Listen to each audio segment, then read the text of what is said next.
Bom dia, a graça e a paz de nosso Senhor e Salvador Jesus Cristo esteja com todos, amém? Você está feliz? Você está feliz ou é feliz? Ah, ok, porque estar é temporário, né? É condicional, ser é sempre.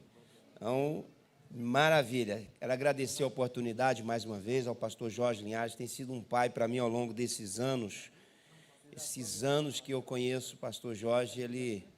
não só para mim, mas para muitos pastores no Brasil e no mundo. É uma referência, é um pai, é um exemplo. E eu dou graças a Deus que ele me colocou bem pertinho dele, para ser cuidado de perto. Tá?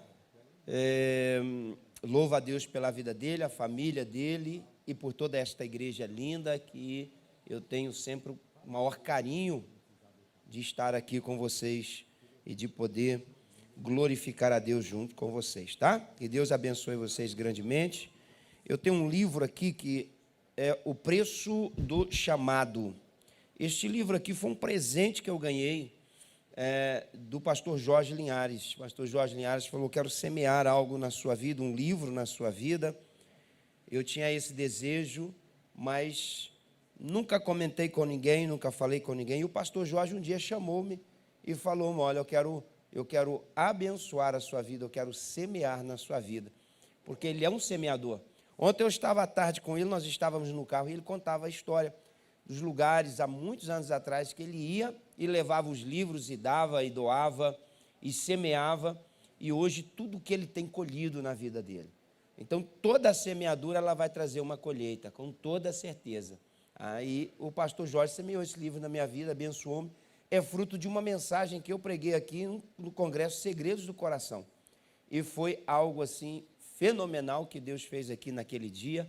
E o pastor Jorge, então, nós sentamos, fizemos algumas coisas a mais aqui e saiu esse livro, que é um livro que eu tenho certeza que vai abençoar a sua vida, tá bom? Então, como foi uma semente que o pastor Jorge lançou na minha vida para abençoar o meu ministério, se você assim sentir de me abençoar, no final ele vai estar ali na livraria, vai estar ali no fundo, você pode passar lá e adquirir o seu, tá bom? Deus abençoe você. Abra comigo aí a sua Bíblia bem rápido, Romanos capítulo de número 12. Eu quero ler 2 versículos com você, quero trazer uma palavra, aplicar na sua vida. Nós estamos num culto pastoral e eu tenho certeza que Deus hoje vai nos pastorear aqui, como tem feito sempre. Tá? Eu sei que, comparado à forma com que Deus usa o pastor Jorge aqui, eu tenho certeza que não será igual, porque é incomparável. Você está aqui com o pastor Jorge sentado ouvindo, é uma responsabilidade muito grande, mas eu tenho certeza que Deus vai trazer aquilo que você precisa ouvir nesta manhã. Você acredita nisso? Então diga comigo assim: Senhor Jesus, diga: Espírito Santo de Deus, fala ao meu coração, nesta manhã, eu preciso, desesperadamente, ouvir a Tua voz, em nome de Jesus, amém. Glórias a Deus. Vamos ler, você encontrou aí? O que é que diz Romanos capítulo 12, os versos 1 e 2? Rogo-vos, pois, irmãos, pelas misericórdias de Deus, que apresenteis os vossos corpos como sacrifício vivo, santo e agradável a Deus, que é o vosso culto racional. E não vos conformeis com este século. Algumas traduções vai dizer com este mundo, este sistema, mas transformai-vos pela renovação da vossa mente. Algumas traduções vai dizer entendimento, para que experimenteis qual seja a boa, a agradável e perfeita vontade de Deus. E a Deus a honra, a glória, o louvor e a exaltação. Amém? Novo tempo, nova mentalidade. Eu quero começar dizendo esta sentença para mim e para você: não é possível viver o novo de Deus se apegado ao velho. Você não pode, eu não posso, nós não podemos, eles não podem, nós podemos conjugar isso aí sempre. Não tem como você provar um novo tempo de Deus quando você não deixa o que é velho. Nós temos pessoas no nosso meio, eu costumo sempre brincar com isso, aqui não, talvez só em Luxemburgo, mas na igreja está cheia de pessoas que têm a mente cauterizada com aquilo que pensa ser Deus ou a forma que Deus age, que Deus opera. Eu gosto de, às vezes, falar com os amigos e às vezes, por vezes, nós conversando, nós somos saudosistas, não é? Nós gostamos de nos lembrar de coisas antigas, da época, nossa época com Deus, aquela época que nós vivíamos verdadeiramente o primeiro amor, aonde nós conseguíamos sentir de forma palpável, tangível a presença de Deus. E nós, às vezes, nesta nostalgia, nós nos alegramos de lembrar a forma que Deus agia. E aí nós perguntamos para nós mesmos, mas por que hoje é diferente? Por que não é a mesma coisa nos dias de hoje? Por que nós não temos vivido este mesmo sentimento, esta mesma presença nos dias de hoje? Será que Deus mudou? Será que Deus não se agrada mais como se agradava antigamente? Será que Deus não se manifesta mais como se manifestava antigamente? Não. Deus continua sendo o mesmo, Ele não muda, Ele é o mesmo ontem, Ele é o mesmo hoje, Ele continuará sendo o mesmo eternamente. O Senhor não muda, no Senhor não há variações de mudança, Ele é o mesmo. Quem muda somos nós. O problema é que nós mudamos só no tempo.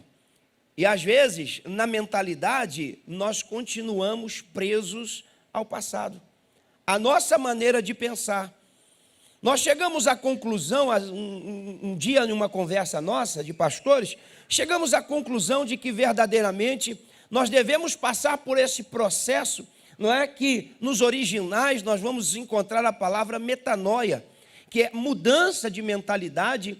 E eu tenho uma mensagem, e eu fiz uma imersão, eu falei na internet, não é um grupo fechado, com muitas pessoas inscritas. Nós fizemos uma mentoria, onde nós trabalhamos a mudança em 3 áreas da nossa vida. Quando nós falamos de metanoia, nós falamos sobre mudança da mente, que a palavra metanoia está ligada a isso, mudança de mentalidade, mudança da mente, mas também falamos sobre mudanças de comportamento e mudanças de atitude.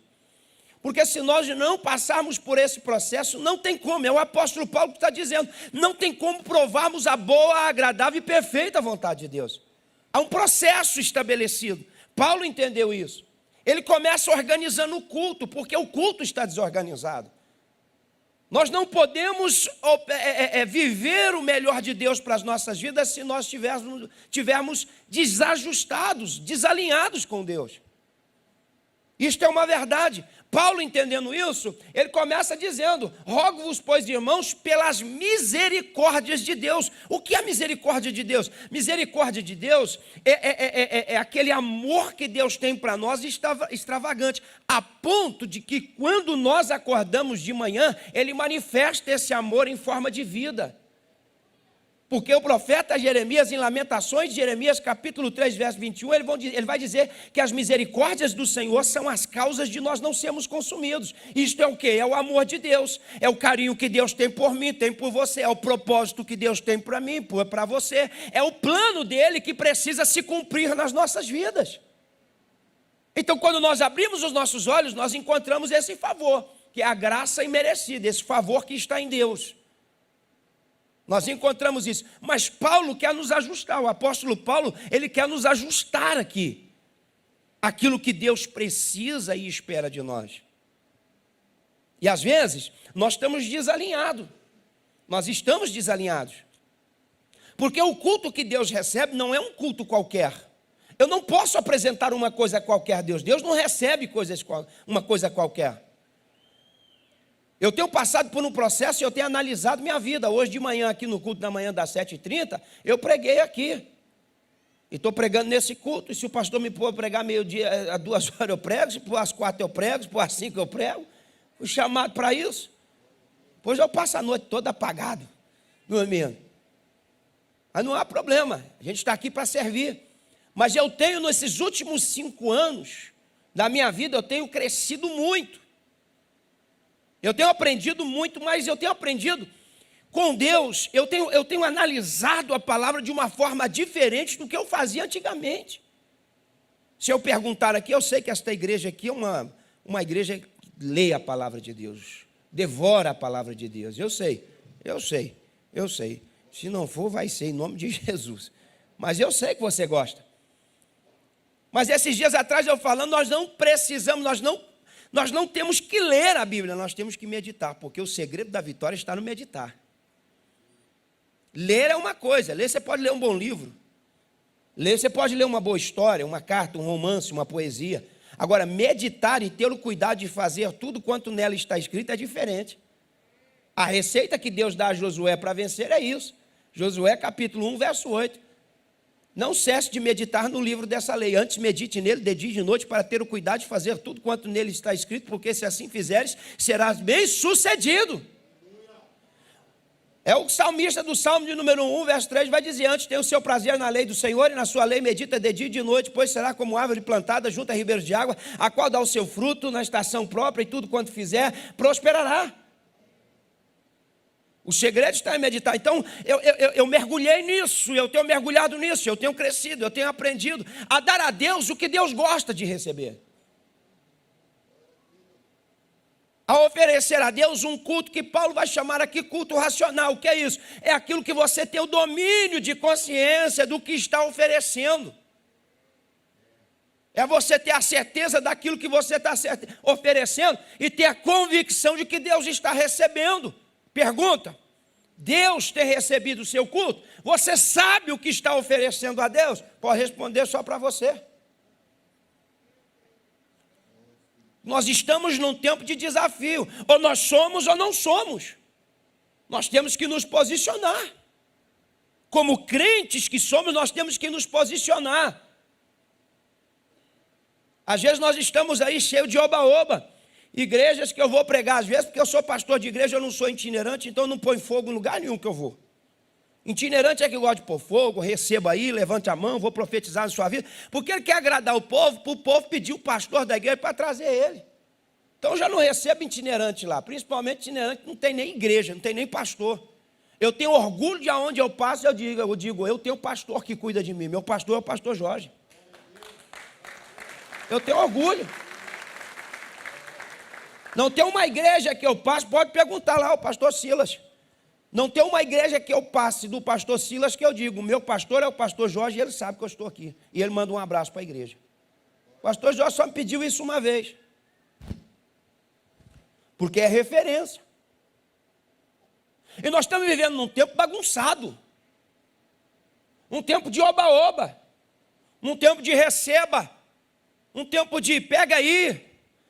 Um tempo de pulo, um tempo de rodar. Eu sou pastor batista, eu sou canelinha de fogo, eu boto fogo no altar lá da igreja. Não, mas não é incêndio não. É mesmo, não tem problema não, o povo gosta. Esse dia eu fui pegar numa igreja, pastor Jorge, o povo tudo mudo. É um povo de Assembleia de Deus, que é glória a Deus, aleluia, meu Deus. Eu deixei Deus me usar ali, mas deu uma palavra que foi a palavra. E o povo não dava glória a Deus. 5 minutos no final, eu falei assim, quer ver? Aí eu comecei com o negócio, com o manto. A igreja veio à tona, uau, glória a Deus, aleluia, uau. O povo gosta disso. Mas se esta palavra não penetrar no mais profundo da sua vida, não produz mudança. Não produz mudança. O que adianta você sair quente daqui, pegando fogo e dizendo o culto foi uma bênção, mas por dentro você não foi transformado, não foi tocado pelo poder desta palavra. Paulo está tentando nos alinhar aqui à vontade de Deus, aquilo que Deus tem para nós. Esse culto aqui é importante. Eu preciso entender o que eu estou oferecendo para Deus, o que eu estou dando para Deus. Se você quer entender bem esta palavra, você precisa analisar dois contextos. Porque texto sem pretexto é contexto para heresia. Então você precisa ter o contexto desta palavra para entender bem, pastor Kleber. Senão nós vamos ficar perdidos, pastor Daniel. Nós vamos ficar perdidos. E se tem uma coisa que nós gostamos, crentes, é chavão bíblico, não é? Posso todas as coisas naquele que me fortalece. Você consegue citar tranquilamente Filipenses 4,13. Mas quando olha para a sua vida, quando olha para você, para as suas atitudes, você está demonstrando o contrário. E você precisa entender o contexto para analisar, para que você se enquadre melhor aquilo que Deus quer e que Deus está falando com você. Então, quando o apóstolo Paulo está falando aqui sobre culto racional e sobre sacrifício vivo, santo e agradável a Deus, Paulo está falando dentro de um contexto anterior, imediato, que é todo o capítulo 11. Paulo está falando aqui com judeus, hebreus de natureza, que estavam em Roma. Pessoas que sabiam o que era sistema sacrificial. E o sistema sacrificial foi instituído por Deus.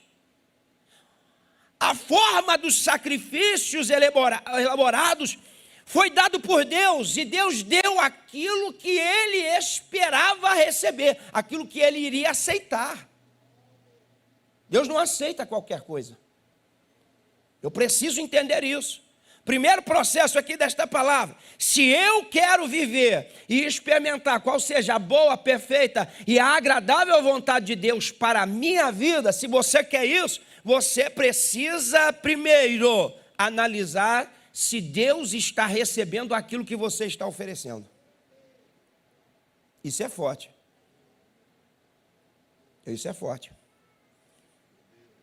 Aí, quando eu analisei isto e o que Paulo está falando como argumento, eu viajo num contexto mais amplo. Então, eu volto no início, aonde Deus institui o ritual sacrificial.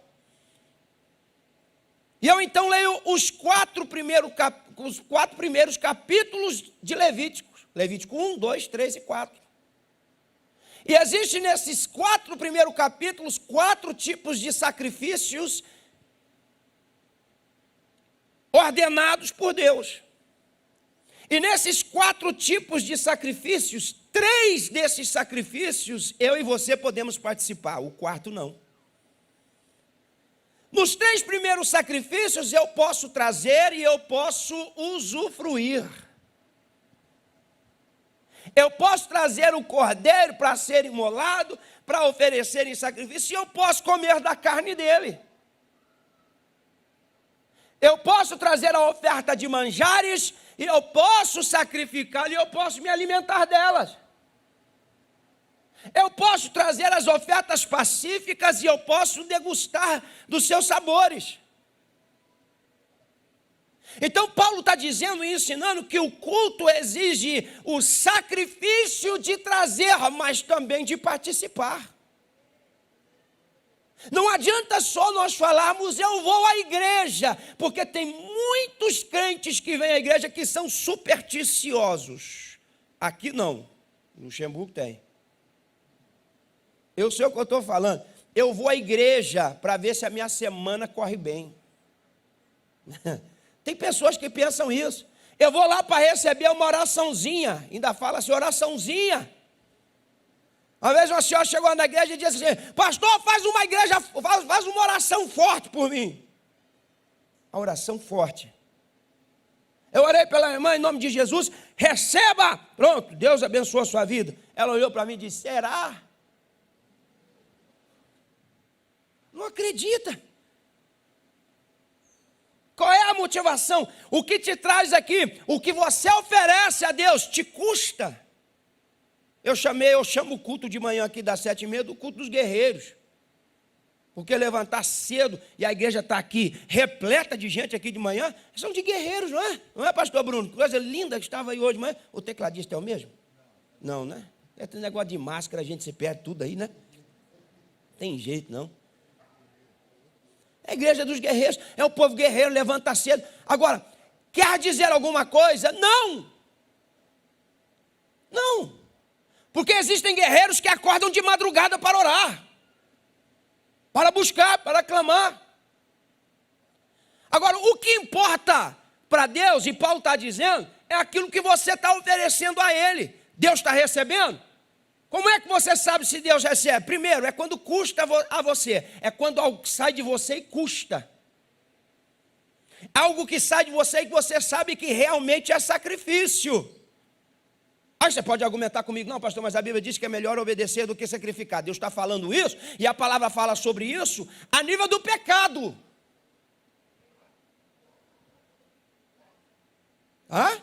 Porque o sacrifício que existia, o quarto era para a remissão de pecados. Então é melhor obedecer do que sacrificar nesse sentido. Agora, todo sacrifício que nós fazemos para dar a Deus o que Deus merece, Deus recebe. É o que Paulo está dizendo. Ele está dizendo, eu rogo pelas misericórdias de Deus que vocês apresentem o vosso corpo. Ou seja, se tem uma coisa, eu posso dizer que Deus só quer uma coisa de nós. Tudo. Porque Paulo está dizendo, apresente o seu corpo todo ele como sacrifício vivo, santo e agradável a Deus. Deus quer receber algo vivo, Deus quer receber algo santo, Deus quer receber algo que lhe agrade. Este é o culto que Deus recebe. Deus não recebe um culto de qualquer maneira.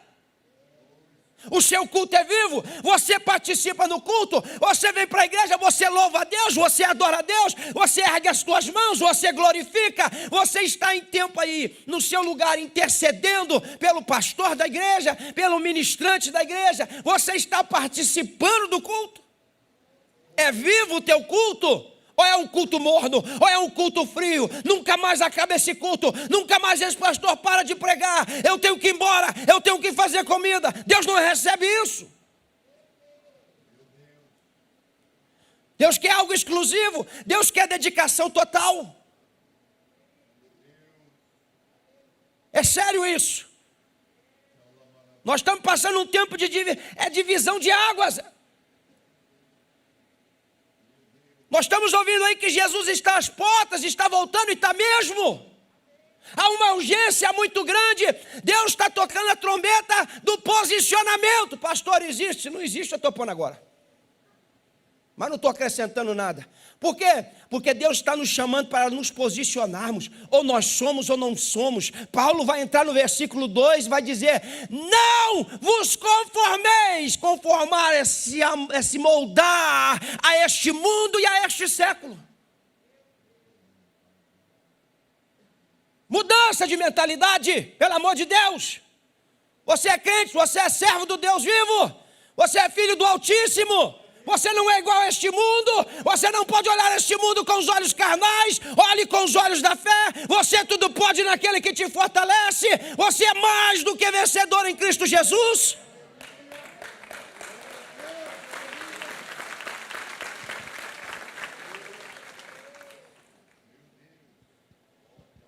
Que culto você está oferecendo a Deus? É o culto do oba-oba? É o culto dos amigos? Graças a Deus esta igreja é referência no mundo. Não vou dizer no Brasil, não, é no mundo.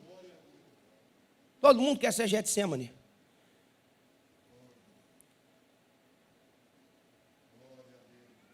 Mas não é uma igreja que brinca, é uma igreja que ama a palavra. É uma igreja que vive. É uma igreja que pratica. É uma igreja que dá a Deus o que Deus gosta de receber. Porque Deus levantou este homem para ensinar esta igreja isso. A levar esta igreja no que ela é hoje. E eu louvo a Deus pelo que Deus está fazendo na sua vida, pastor Jorge. Em 2014 ou 2015, salvo o erro aqui, foi a minha primeira viagem. Já está tocando? Já acabou meu tempo? Porque o piano me indica sempre quando acaba meu tempo. Mas eu gosto disso, pode fazer esse fundinho aí. Ih, meu Deus, agora eu vou pregar muito. Olha aí. Mas em 2015 eu estava lá com o pastor Kleber também, em Israel, com o pastor Jorge. E nós estávamos num lugar chamado Tagba. Pensa num lugar. Pastor Jorge vai agora, né? O ano que vem. Ainda dá tempo de você fazer a sua inscrição, hein? O Loí está ali, né? Olha lá. Olha eu fazendo propaganda aqui. Mas ali você vive de tudo. Tudo pode acontecer na sua vida. E nós estávamos num lugar chamado Tagba e eu estava encostado lá no fundo. E nós estávamos sendo ministrados e o pastor Jorge, vai se lembrar disso, estava sentado, adorando. E o Espírito Santo fala comigo e vai lá e ora pelo meu filho. Coloque a mão no peito dele. E na hora eu tremi, eu falei, eu? Eu? Colocar a mão sobre o pastor Jorge? Eu? Não. Aí o Espírito Santo falou no meu coração assim, é por isso que ninguém põe as mãos para abençoar os meus servos, que também precisam ser abençoados. Porque todo mundo tem medo, tem receio. Eu saí do meu lugar, eu fui lá, abracei ele por trás, coloquei a mão no coração dele e ele apertou. E eu lembro, naquele dia Deus falou com ele o seguinte, até hoje eu me lembro, que ele ainda não tinha vivido tudo o que Deus tinha preparado para ele. E eu glorifico a Deus hoje, por ver tudo o que ele passou e está passando. E ainda vai passar. Porque este homem esteve à porta da morte. E Deus trouxe de volta.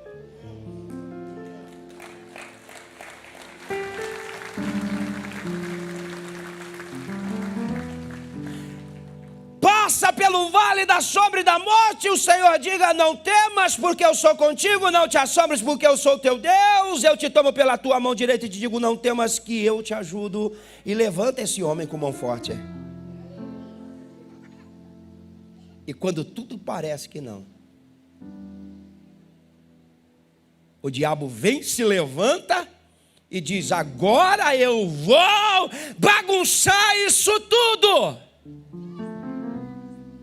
E por defender uma verdade bíblica, da palavra de Deus, ele não defendeu contos da carochinha, ele não defendeu histórias sem nexo. Este homem é levado diante de um tribunal. Não, pastor, é só uma procuradoria, só um negócio aí, não é tribunal, não. É tribunal aos olhos de Deus. Como o Espírito Santo e Jesus estava dizendo aos discípulos, não vos preocupeis quando tiveres ou vos levares diante de eminências, juízes e autoridades, porque naquela hora o meu Espírito falará por vocês.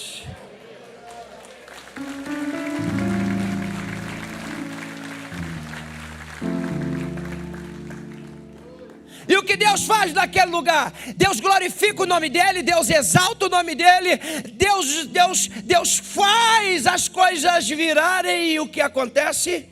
Enquanto Satanás pensava que ia fazer uma bagunça, Deus pega o nome deste homem e sopra pelos 4 cantos da terra. O Brasil orou, a Europa orou, os Estados Unidos orou. Aonde tinha um crente na face da terra, o nome do pastor Jorge estava nas orações. Se ele não era mundialmente conhecido, ele passou a ser conhecido mundialmente de uma forma sobrenatural.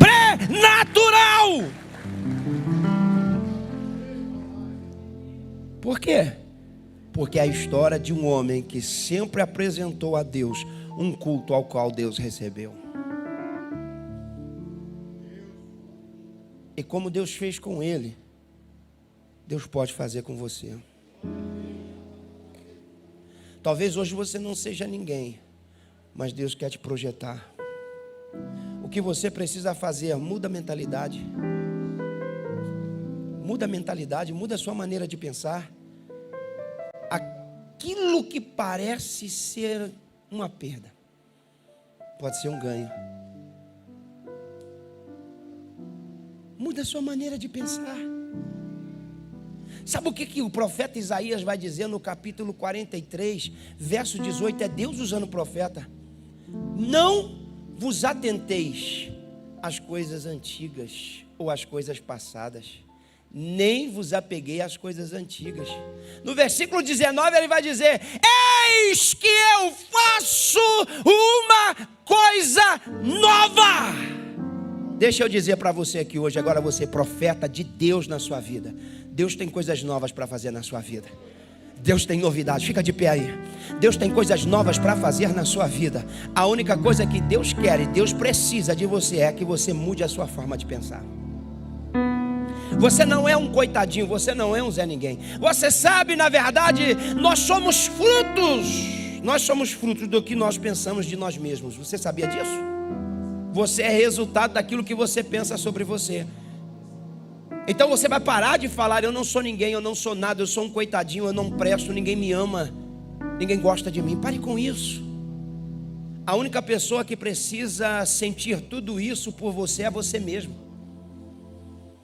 Comece a desenvolver esse amor próprio.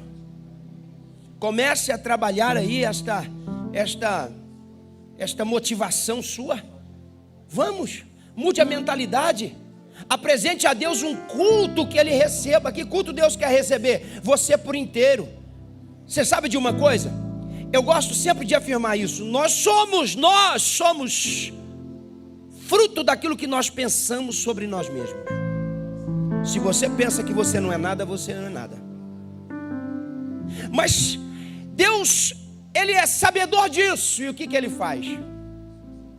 Ele mostra para você que o que Ele pensa sobre você é muito melhor do que o que você pensa sobre você. Então, em algumas áreas das nossas vidas, Deus não vai concordar conosco. Aliás, em 99% das áreas das nossas vidas, Deus não vai concordar com nós. Mas sobre os nossos pensamentos, é que Deus não concorda mesmo. Escute o que Deus fala. Jeremias capítulo 29, verso 11, ele vai dizer: eu é quem sei os pensamentos que tenho a vosso respeito, diz o Senhor. São pensamentos de paz e não de mal, para vos dar o fim que desejais, ou em algumas traduções, um futuro e uma esperança. Deus pensa o melhor sobre você. Mas para que não haja dúvida, o profeta Isaías vai confirmar isso lá no capítulo 55, verso 8 e 9, quando ele vai dizer, e Deus usando o profeta, ele vai dizer que porque os meus pensamentos não são os vossos pensamentos, nem os meus caminhos os vossos caminhos, porque assim como os céus são mais altos do que a terra, assim são os meus pensamentos mais altos do que os vossos pensamentos, e os meus caminhos mais altos que os vossos caminhos, diz o Senhor. Escute, desde que eu saiba que Deus pensa o melhor a meu respeito e que os pensamentos de Deus são mais altos do que os meus, pare de pensar baixo, pense alto, sonhe, mude a sua mentalidade. Ele já não age mais como agia antigamente. Ei, para de ficar contando testemunhos dos outros, conte os seus próprios. Tenha as suas experiências. É tempo de mudança de mentalidade. Você não pode provar o novo de Deus com a mentalidade velha. Eu lembro-me, para terminar aqui, que eu fui a fazer uma consulta simples em uma dentista em Luxemburgo. E a dentista olhou meus dentes e falou: não, pastor, estão todos bons. Ela tem ido lá à igreja, seus dentes estão todos bons e tudo. Ela falou: mas ainda dava para pôr um aparelho aí, pastor. E eu olhei para ela e eu disse para ela: doutora, aí ela tirou o negócio e falou: quer falar? Eu já não tenho idade para isso mais não. E ela riu para mim, pastor Bruno. Ela deu gargalhada, ela disse: por que todas as pessoas dizem isso? Tem pessoas aqui nesta tarde pensando que o tempo passou, que já não tem mais idade para viver os seus sonhos, os seus projetos. Eu quero dizer, isso não é o que Deus pensa sobre você. Deus pensa que você está a tempo. Há tempo para você viver ainda. Tem tempo para você. Tem sonhos de Deus para você. Mude a sua mentalidade. Repita comigo e diga o seguinte: Deus tem e sempre terá o melhor preparado para a minha vida. Pegue esta frase, fale ela todos os dias de manhã quando você levantar. E depois de falar, comece a trabalhar, comece a fazer, comece a lutar. Você vai viver tudo o que você sonhou em viver, para a glória de Deus Pai. Eu acredito nisso. Mas não poderia sair daqui sem dizer outra coisa para você, e já vou entregar a palavra. Se você permitir, Deus vai te surpreender. Como assim permitir, pastor? Se você fizer um propósito com Deus na sua vida, de oferecer a Ele sempre o seu melhor, e o seu melhor não é nada mais, nada menos do que a sua própria vida. Se você fizer isto, se você mudar a sua mentalidade, não se conformar com esse mundo, enquanto todo mundo está correndo, fugindo de pandemia, você está enfrentando, porque é no tempo de crise que Deus é Deus na sua vida, porque no tempo da bonança Ele continua sendo Deus. Mas se você fizer isso, escute, ainda este ano, você vai viver o que nunca imaginou viver, vai conquistar o que nunca imaginou conquistar, e vai ter o que nunca um dia você sonhou ter, porque Deus faz muito mais além daquilo que nós pensamos, pedimos e imaginamos. E para você não ter dúvida disso, deixa eu só perguntar aqui: quem aqui neste templo lindo ama a Deus? Tem poucas pessoas. Vamos, a mão e um brado. Diga aí: eu amo a Deus. Vamos lá, 1, 2, 3. Você ama? Você tem certeza? Então deixa eu lhe dizer, liberar uma palavra de Deus para você. O apóstolo Paulo vai dizer em 1 Coríntios, capítulo de 2, verso 9: nem olhos viram, nem ouvidos ouviram, e nem subiu ao coração do homem o que Deus tem preparado para aqueles que o amam. Deus tem e sempre terá o melhor preparado para a sua vida. Sonhe, mas sonhe com força. O meu desejo é que você viva o melhor que Deus preparou para você, para a sua casa, para a sua família, para a sua geração toda, em nome de Jesus. Glórias a Deus.